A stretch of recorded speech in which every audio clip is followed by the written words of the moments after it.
give audiences something to feel as a collective experience, and give them a visceral reaction that they can have, and then hopefully it just becomes part of the conversation. I just think racism is something that we can't not talk about. Sir, can I see your license, please? Wait, why? Yeah, I have state ID. No. He wasn't driving. I didn't ask who was driving. I asked to see his ID. Yeah, why? That doesn't make any sense. Here.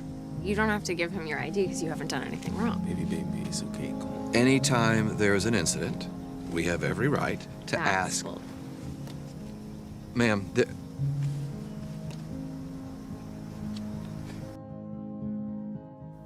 To explore the meaning behind this film, I think this scene is a good place to start.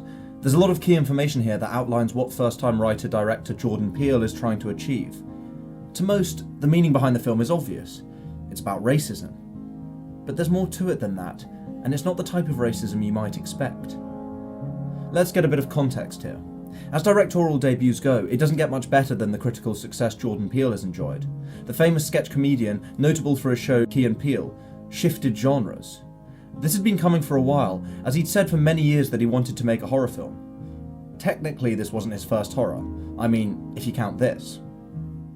These are some racist motherfucking zombies. Why would you even lock the door? I mean, the window's broken and... Oh, hell no. No. Oh, come on. What is that? They seriously wouldn't let her eat us. So let's return to the scene we started with. Let's actually look at what the officer says.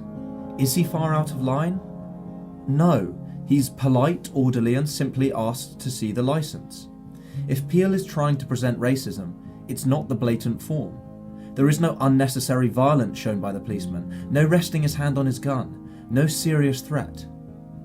Looking over the whole film, as Lanre Bakare of The Guardian notes, the villains here aren't southern rednecks or neo-Nazi skinheads or the so-called alt-right.